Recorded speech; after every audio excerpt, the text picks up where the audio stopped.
Welcome to another edition of the Crotchety Old Man Podcast. I'm your host, George Crumley. My partners, PC and Gary, are off today, but so that I'm not sitting here alone and just rambling, I've got a very, very special guest in the house today, Brandeis Thompson. She's a wife, a mother of two, and she's here today to talk about couponing. I thought after we did that episode on the American Dream that this would kind of fit right along with it. Coupon isn't something that you just do when the economy is bad, but it's a way of life. And Brandis has been doing it for, I believe, about 6 years. And I thought it'd be great to have her on the show to just talk about couponing, maybe how it can benefit you. And, I'm always talking about how to save money. And I'm thinking this might be a great way to do it. So welcome, Brandis. How are you doing today? I'm doing well. Thank you so much for having me. Great, great. So tell my audience, what is couponing? So couponing basically is systematically gathering paper coupons or virtual online coupons to save on products that you like. It could be groceries, it could be household goods, it could be clothes, but your manufacturers and retailers always release coupons. Okay. And was I right? How long have you been doing couponing? Yes, I've been couponing for about 7 years. About 7 years. Good. Yeah. And what got you started? So when I found out I was pregnant with my second child, I realized the cost of diapers, and we had to figure out how we were going to save on diapers and wipes. So I was introduced to couponing, and we went from diapers to groceries to toiletries. So it was an evolution of savings. Okay. And when I think of couponing, I remember when we lived in California. I would do a lot of the grocery shopping, and I would always grab coupons, and I thought it was really cool.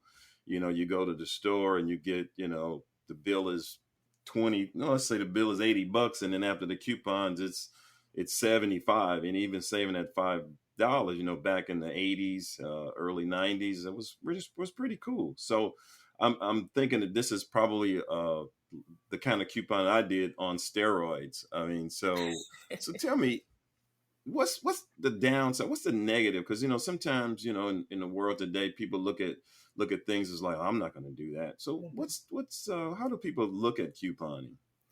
So one thing I was starting off, I had to get over the perception. So you come through the line, you load up all your groceries, and then you pull out your wad of coupons. And so the people behind you, whether they have a lot of stuff or a little bit of stuff, they're looking at you like, okay, so how long are we going to be here with this? So that's one thing that I had to get over, just me, myself, just being able to say, this is how I get by with my family. We use coupons. And a lot of people would stand there and be like, how much did you save today? So that would be one thing that was, you see how many, like you monitor the line. So, okay, this is a shorter line. I'm gonna go in this one so that people, won't jump behind me, so that is one thing. And then another thing, especially nowadays with the virtual or online coupons, people don't want to share their emails because now you got the spam and they overload your emails with savings on top of savings. So that's another downside to just the whole is just that inundation of emails all the time for coupons. Okay, so you touched on it a little bit, and you said something about saving. So what's the the largest amount that you have saved on a grocery bill on a coupon? So before the pandemic, retailers used to have a lot of different loyalty programs. So they used to have buy one, get one free, and then you stack your coupons on top of it. You could save 50%. Now, when the pandemic happened, they took they took away a lot of those sales because they wanted to make sure that there was enough food and everything, resources for everyone. So now the sales are starting to come back. The coupons are starting to get a little bit better. But my goal usually is to save at least 25% when I go shopping. So I always try to take the weekly inserts to your favorite grocery store. What sales are they having? What coupons came in the Sunday paper? And then what do we need in the house to eat for the next 2 weeks? And that's how I kind of build my grocery plan for the next 2 weeks.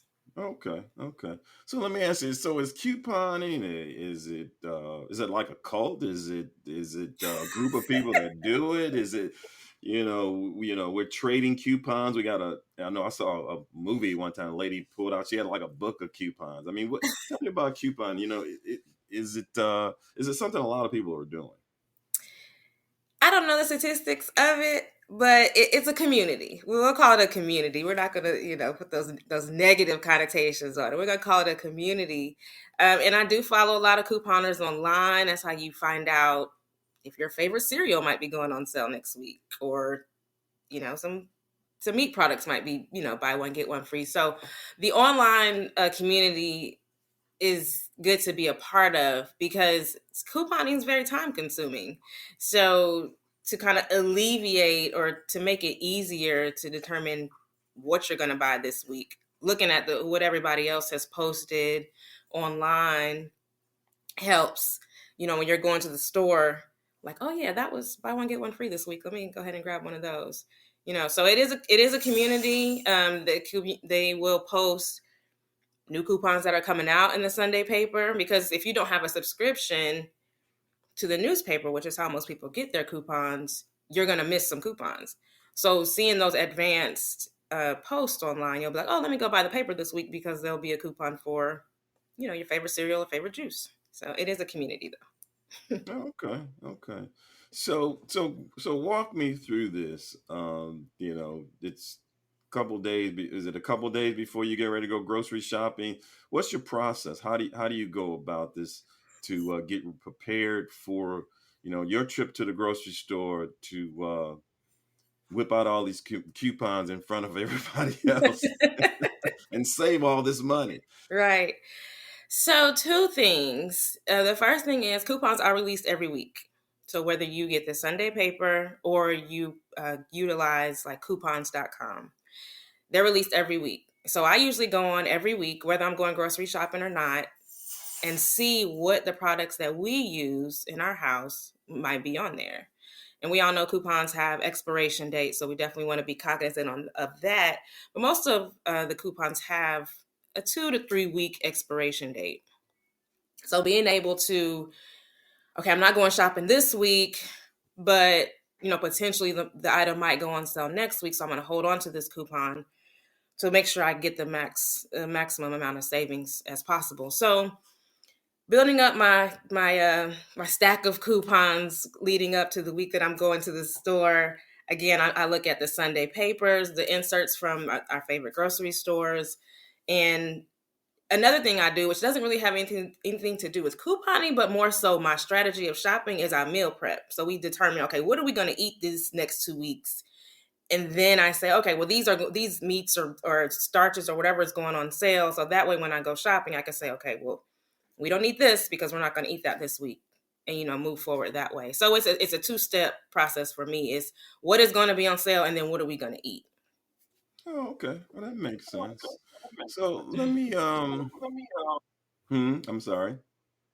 I didn't say anything. Oh, okay.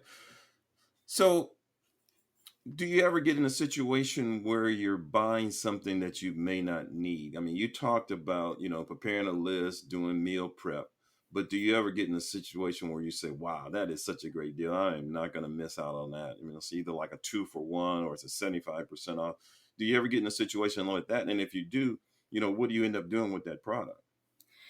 So I'm gonna do a pre-pandemic and a post-pandemic. So pre-pandemic, pre-pandemic, like I said, there used to be sales. You get your buy one get one free, and then there was a coupon, and then if you spend $20, you get $5 back. So you can amass all these products. So at one time I had a stockpile where I would have detergent that I had never used. I had toilet paper or paper things that I just, yeah, they were on sale, but I had never used it. So I did begin to sell off those products. So that was pre-pandemic, because the sales were really good. And if you knew how to stack the sales with the coupons, and you were able to get a lot of things for not a lot of money.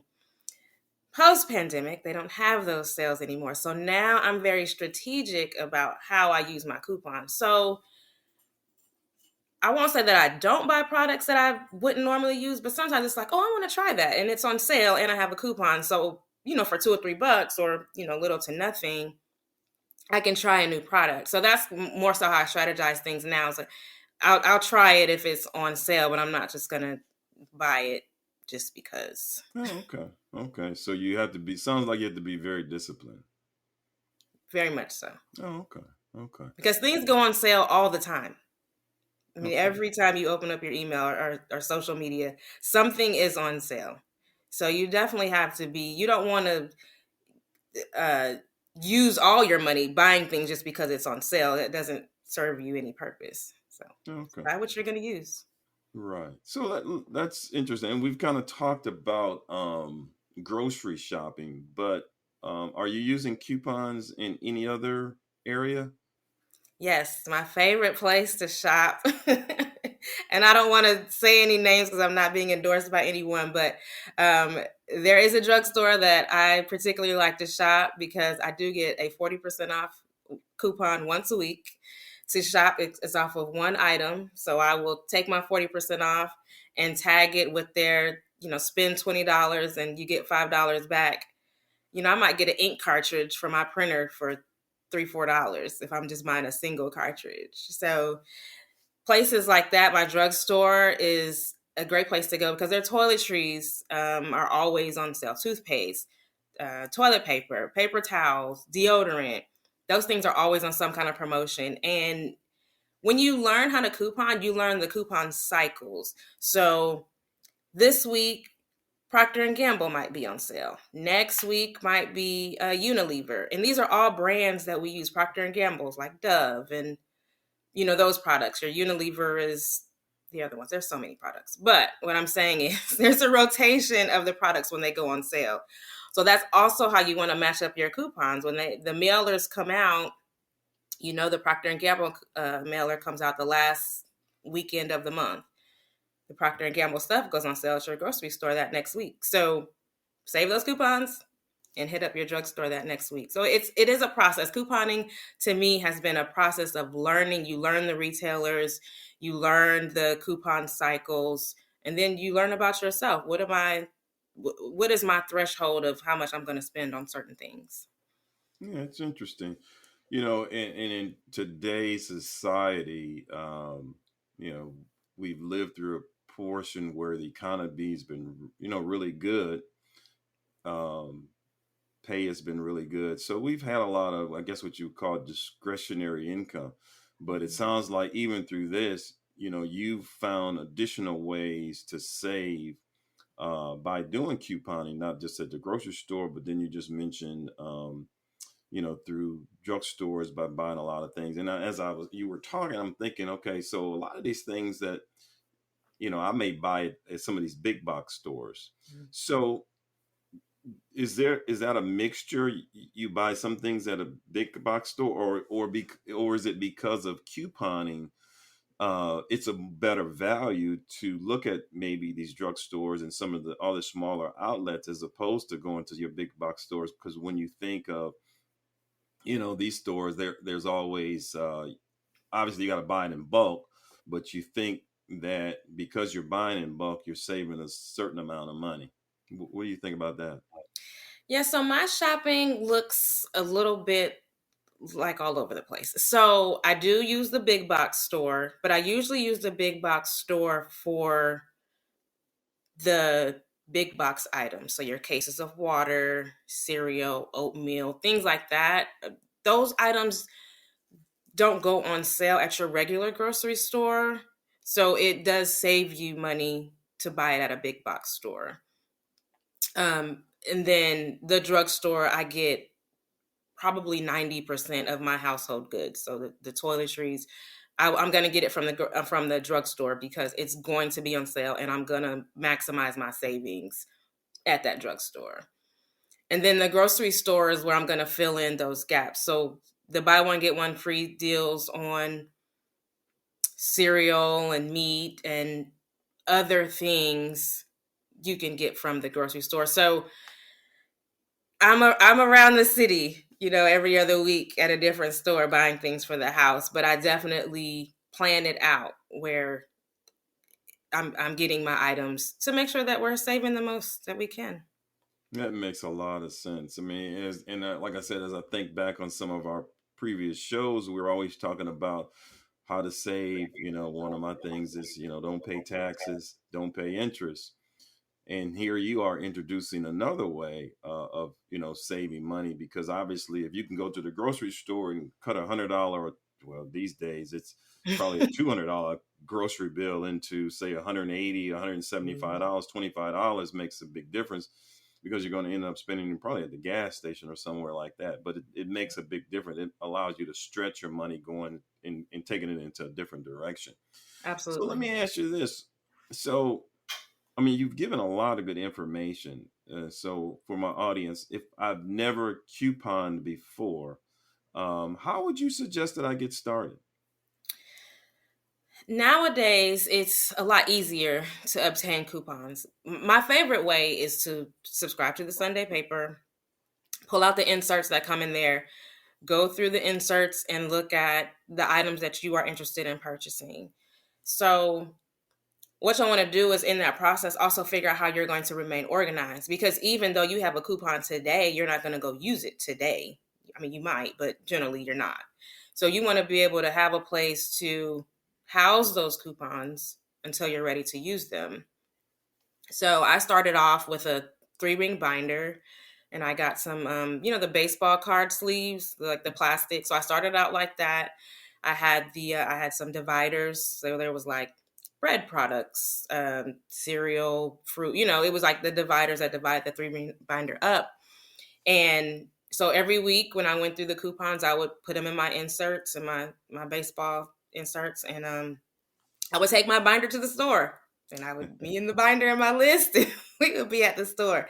But that got to be a little time consuming, because you have to constantly go through and take out the expired ones, and then that's another job in and of itself. So what I started doing more recently is keeping the inserts whole. Because another thing is, in our community, in our coupon community, when they reference certain coupons, they'll say it came from, October 2nd newspaper. Well, if you've cut the coupons out, you don't know where these coupons, you don't know what insert these came from. So it's easy to keep them whole for me. I keep them whole. I go through them. I make notes on, okay, these are the coupons that are in here. And then once I'm ready to shop, I cut them, paper clip them, and take them with me. So it's you've got to figure out what process there is. They have the accordion files. They have like the little note box cards. There's different ways. But for me, it was just easier to just take my handful of coupons and my paper clip and my list and go to the store with that. Oh, okay. Okay. That makes sense. So, um, do you ever teach others how to coupon? Yes, I have taught a couple of classes, which I really enjoy because it brings it to life for people. I think the idea of couponing is very, people get nervous about coupon, that they feel like they're not going to do it right. And so, yes, I've taught classes. I've taught a couple of classes, and I do enjoy teaching classes. So, um, if you're interested in me teaching a class to you, feel free to email me at sorry, you might have to cut this part out. Hey, I wasn't sure if this is where you wanted me to drop my contact we can always information. do a shameless plug. Not a problem. Go right ahead. So you can follow me on Brand No Flakes on Instagram,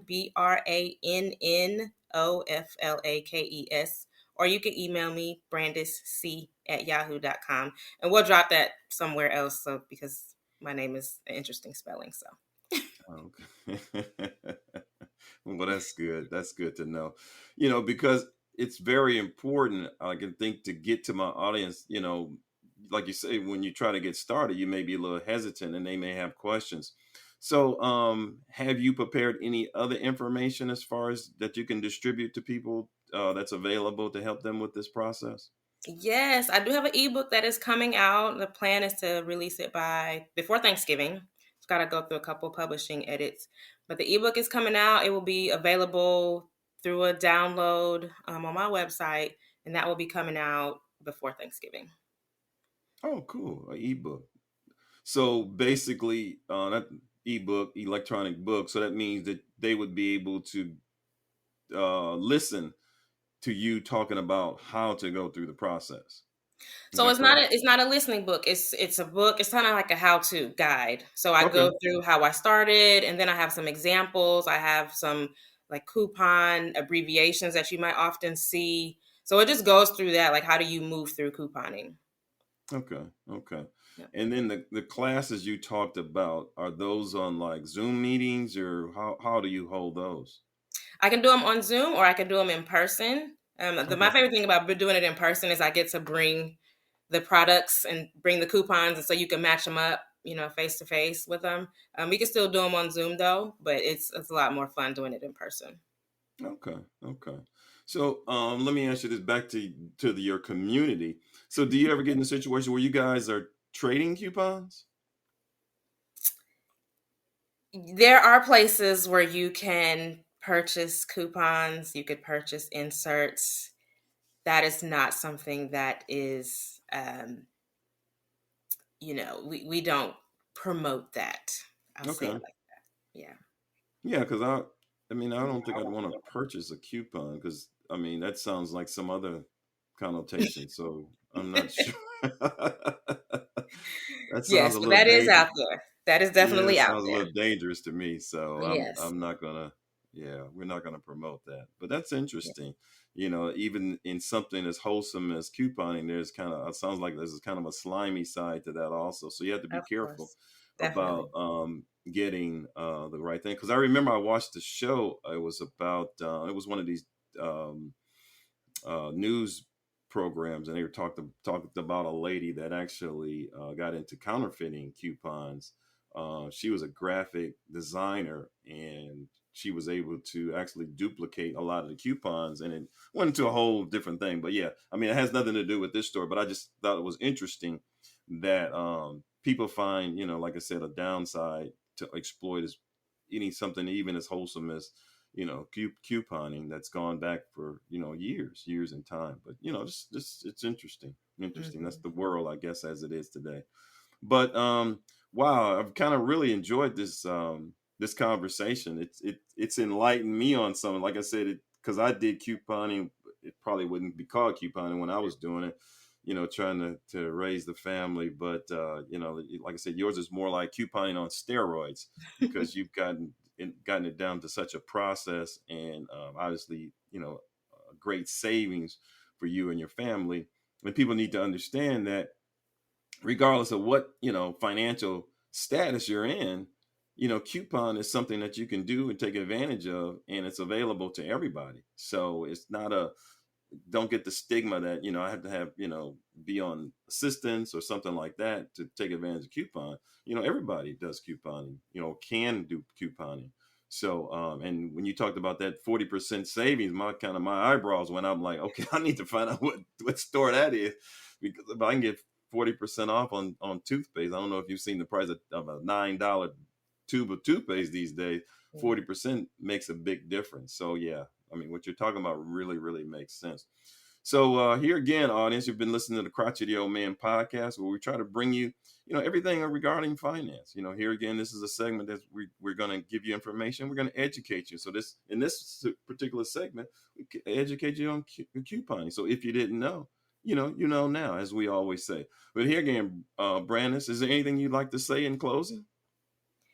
One thing I didn't mention is don't be afraid to use the apps of your favorite stores. Oftentimes they load coupons up on there as well. So don't be afraid. If you have a favorite store, download their app. They have coupons, and that way you don't have to have the paper. You just scan a barcode and nobody knows you used any coupons. But the couponing's out there. The manufacturers put the coupons out there for you to use. So don't be afraid to use them. And I just appreciate you having me on today. This was very fun, and I enjoy enlightening other people about couponing. Oh, great. We enjoyed having you. And you want to plug your Instagram again, so people that maybe if they didn't get it earlier, you want to go ahead and plug your Instagram logo. Yes, feel free to follow me at Brand No Flakes on Instagram, and that's BRANNOFLAKES. Cool. Well, like we always say, thanks again for joining the Crotchety Old Men. You can find us, on iHeart and Google or your favorite podcast platform. But as we always say at the end, if you didn't know, now you know.